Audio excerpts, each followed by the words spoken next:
ছাত্রছাত্রী, আমরা গতদিন শব্দভাণ্ডারে মৌলিক শব্দ সম্পর্কে জেনেছিলাম।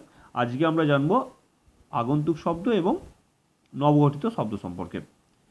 তা মৌলিক শব্দ আমরা জেনেছি কি না, যে সমস্ত শব্দগুলো সংস্কৃত থেকে পরিবর্তিত বা অপরিবর্তিতভাবে বাংলা ভাষায় স্থান পেয়েছে তাদের মৌলিক শব্দ বলে। আগন্তুক শব্দ কাকে বলছে না, সংস্কৃত ছাড়া দেশ বিদেশের নানান ভাষা থেকে যে সমস্ত শব্দ বাংলা ভাষায় গৃহীত হয়েছে তাদেরকে বলা হচ্ছে আগন্তুক শব্দ। সংস্কৃত ছাড়া দেশ বিদেশের নানান ভাষা থেকে যে সমস্ত শব্দ বাংলা ভাষায় গৃহীত হয়েছে তাদেরকে বলা হচ্ছে আগন্তুক শব্দ। আগন্তুক শব্দের প্রথম ভাগটার মধ্যে আমরা পাচ্ছি কি দেশি শব্দ। আমরা আগের দিন দেখেছিলাম আগন্তুক শব্দের মধ্যে প্রথম ভাগে আমরা পাচ্ছি কি দেশি শব্দ।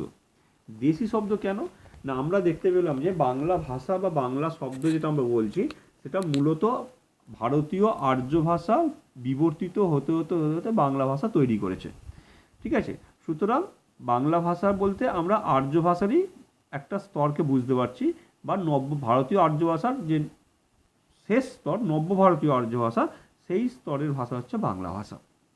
তাহলে বাংলা ভাষা সৃষ্টি হওয়ার আগে ভারতবর্ষে আরও অন্যান্য প্রাচীন জনগোষ্ঠীর বসবাস ছিল, বা আর্যরা আসার আগে এখানকার প্রাচীন জনগোষ্ঠীদের বসবাস ছিল, তাদের নিজস্ব কিছু ভাষা ছিল। সেই সমস্ত ভাষা থেকে যে সমস্ত শব্দ বাংলা ভাষায় স্থান পেয়েছে, অর্থাৎ আর্যরা আসার আগে বা আর্যরা আসার পূর্বে ভারতবর্ষে বসবাসকারী অন্যান্য যেসব শব্দ এদেশে প্রাচীনতর অধিবাসী দ্রাবিড় বা অস্ট্রিক গোষ্ঠীর ভাষা কিংবা মঙ্গোলয়েড জাতির ভাষা ভটবর্মী থেকে এসেছে অনুমান করা হয়, সেই শব্দকে দেশি শব্দ বলা হয়। অর্থাৎ যদি খুব সহজ করে বলি যে আর্যরা আসার আগে ভারতবর্ষে যে সমস্ত আদিম জনজাতি ছিলেন, সাঁওতাল, কোল, ভিল, মুন্ডা, এই সমস্ত আদিম জনজাতিদের ভাষা থেকে যে সমস্ত শব্দ বাংলা ভাষায় গৃহীত হয়েছে সেই শব্দগুলোকে আমরা দেশি শব্দ বলতে পারি। যেমন সেইগুলো কোনগুলো, এগুলোকে অনেকে বলছেন অজ্ঞাতমূল শব্দ নামে এগুলো উল্লেখ করেছেন, যেহেতু এগুলো অনেক সময় মূলটা পাওয়া যায় না, মানে ঠিক জানা যায় না কোন সব ভাষা থেকে এসেছে, তাই এটা অজ্ঞাতমূলও বলা হয়। সেগুলো কোনগুলো, যেমন ডিঙি, ডোঙা, ঢেঁকি, ঢোল, ঢিল, মুড়ি, ঝাঁটা, ঝিঙে, ঢ্যাঁড়স, ঝোপ, ঝাড়, ঢ্যাঙা, কুকি, খোকা, উচ্ছে, কুলো, খড়, গাড়ি, চিংড়ি, ঢকঢক, থোর, বাদুড় ইত্যাদি, এগুলো হচ্ছে দেশি শব্দ। তাহলে ভারতবর্ষে আর্যরা আসার আগে এখানকার আদিম জনজাতিদের ভাষা থেকে যে শব্দগুলো বাংলা শব্দভাণ্ডারে স্থান পেয়েছে তাদেরকে আমরা বলছি দেশি শব্দ। ঠিক আছে, এরপরে আসছি প্রাদেশিক শব্দ। ভারতবর্ষ বিভিন্ন প্রদেশে বিভক্ত, বহু ভাষার দেশ হচ্ছে ভারতবর্ষ। তাহলে ভারতবর্ষে ভারতীয় আর্য ভাষার একটি ভাষা হচ্ছে বাংলা ভাষা। এছাড়াও ভারতবর্ষে ভারতীয় আর্য ভাষার আরও অন্যান্য শাখা রয়েছে, অন্যান্য ভাষা রয়েছে। তাহলে ভারতবর্ষের অন্তর্গত বাংলা ছাড়া অন্যান্য প্রদেশের ভাষা থেকে যে শব্দগুলো বাংলা ভাষায় গৃহীত হয়েছে তাকে বলা হচ্ছে প্রাদেশিক ভাষা। ভারতের বিভিন্ন প্রদেশের বিভিন্ন ভাষার অনেক শব্দ বাংলা শব্দভাণ্ডারে স্থান পেয়েছে, এগুলোকে বলে প্রাদেশিক শব্দ। তাহলে ভারতবর্ষের অন্তর্গত বাংলা ছাড়া অন্যান্য প্রদেশের বা অন্যান্য প্রাদেশিক ভাষা থেকে যে সমস্ত শব্দ বাংলা ভাষায় গৃহীত হয়েছে সেই শব্দগুলোকে বলা হয় প্রাদেশিক শব্দ। যেমন কি হিন্দি বা উর্দু থেকে আলাল, ওয়ালা, ইস্তক, চড়াই, উতরাই, কচুরি, কাহিনী, কেয়াবাত, কিষান, খান, জওয়ান, ঝান্ডা, খানা, চালু, চাহিদা, বিমা, মজদুর, রুটি, লুচি, মোকাবেলা ইত্যাদি। গুজরাটি ভাষা থেকে এসছে গরবা বা হরতাল, তকলি শব্দটি। মারাঠি ভাষা থেকে আমরা পেয়েছি চৌথ, বর্গি, পেশো আর চামচা এই শব্দগুলো। তামিল ভাষা থেকে পেয়েছি চুরুট, চেট্টি, পিলে, ছেলেপিলে ইত্যাদি। তেলেগু থেকে প্যান্ডেল, পাঞ্জাবি থেকে শিখ, ভাংড়া ইত্যাদি শব্দগুলো পেয়েছি। তাহলে এগুলো হচ্ছে প্রাদেশিক, মানে বাংলা ছাড়া ভারতবর্ষের অন্যান্য প্রদেশের ভাষা থেকে এসেছে, তাই এগুলো হচ্ছে প্রাদেশিক। এরপরে যে ভাগটা ছিল কি না বিদেশি শব্দ। বিদেশি মানে আমরা বুঝতে পারছি যে ভারতবর্ষের মধ্যে নয়।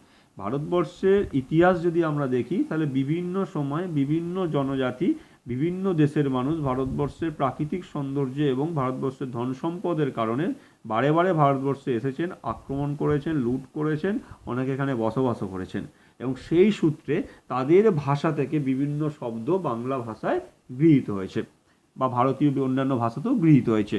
তাহলে ভারতবর্ষের বাইরের দেশের ভাষা থেকে যে সমস্ত শব্দগুলো বাংলা ভাষায় গৃহীত হয়েছে সেই সমস্ত শব্দগুলোকে আমরা বলি বিদেশি শব্দ। তো ভারতের বাইরের বিভিন্ন ভাষার যে সমস্ত শব্দ বিভিন্ন সূত্রে বাংলা শব্দভাণ্ডারে স্থান লাভ করেছে সেই শব্দকে বলা হয় বিদেশি শব্দ। কীরকম? যেমন ধরো আরবি শব্দ আছে আইন, আক্কেল, কেচ্ছা, কানুন, খুন, খেতাব, কেতাব, বিদায়, খাসা, খেয়াল, জবর, জড়িতা, জাহাজ, তালিম, তালুক, দুনিয়া, দেমাক ইত্যাদি।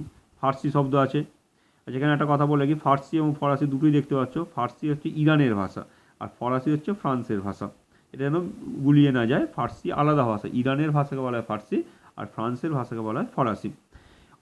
ফার্সি ভাষার মধ্যে অন্দর, আন্দাজ, আপোষ, আবাদ, আমদানি, আয়না, আরাম, আস্তানা, ওস্তাদ, কারসাজি, তীরন্দাজ, দালান, দিস্তা, দোষ, নমুনা, নিশান, পশম, পেয়াদা, বরদাস্ত ইত্যাদি। তুর্কির মধ্যে পাচ্ছি কাঁচি, কাবু, কুলি, কানাত, কর্মা, চকমকি, চিক, তকমা, তোপ, দারোগা, অজস্র শব্দ রয়েছে।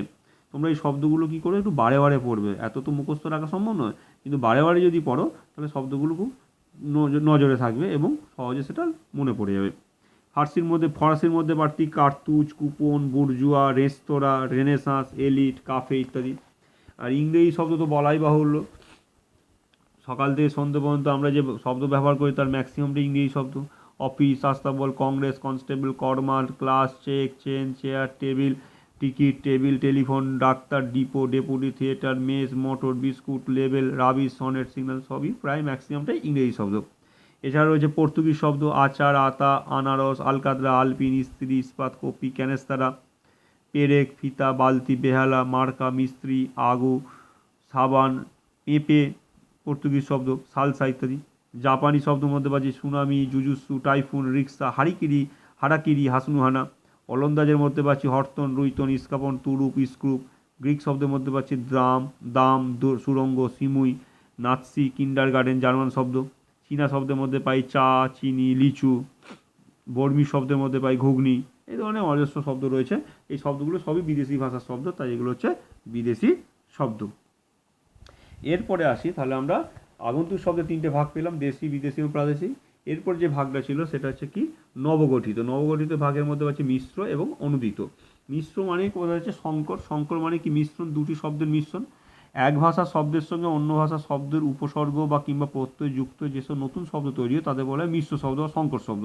মানে একটা ভাষার সঙ্গে অন্য ভাষার শব্দ মিশে একটা শব্দ তৈরি হচ্ছে। যেমন ধরো ইংরেজির সঙ্গে বাংলা মিশে তৈরি হচ্ছে শব্দগুলো স্কুল ঘর, মাস্টারমশাই, হাফ গেরস্ত, চক্করি, হেড কেরানি, এগুলো সব প্রথমে ইংরেজি তারপর বাংলা।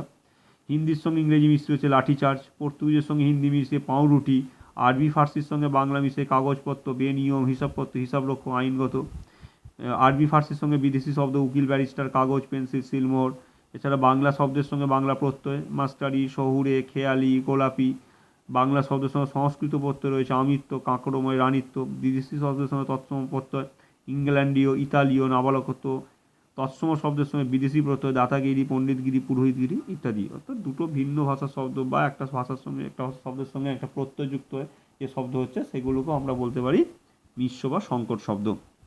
এরপরে কিছু শব্দ আমরা পাই, সেগুলো হচ্ছে অনুদিত শব্দ। অন্য ভাষা বিশেষ করে ইংরেজি থেকে বেশ কিছু শব্দকে বাংলায় অনুবাদ করা হয়েছে, এই ধরনের শব্দকে আমরা অনুদিত শব্দ বলি। যেমন ধরো টিয়ার গ্যাস, সেখান থেকে কাঁদানে গ্যাস।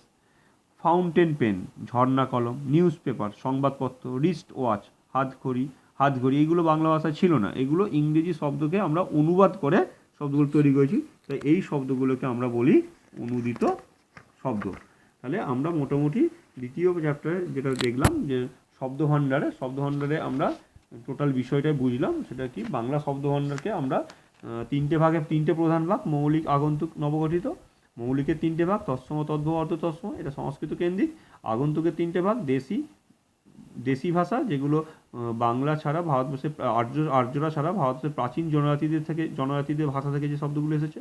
বিদেশি ভাষা যেগুলো ভারতবর্ষের বাইরের ভাষা থেকে এসেছে। প্রাদেশিক ভাষা বাংলা ছাড়া অন্যান্য ভারতের মধ্যে বাংলা ছাড়া অন্যান্য প্রদেশের ভাষা থেকে যেগুলো এসেছে প্রাদেশিক। নবগঠিত দুটো মিশ্র সংকর, একটি ভাষার সঙ্গে অন্য একটি ভাষার যখন মিশ্রিত হয়ে একটি নতুন ভাষা তৈরি করছে তখন তার হচ্ছে নবগঠিত ভাষা, মিশ্র ভাষা। আর বেশ কিছু ইংরেজি শব্দকে বাংলা অনুবাদ করা হয়েছে, সেই শব্দগুলো করেছে অনুদিত শব্দ। এই হলো বাংলা শব্দভাণ্ডার।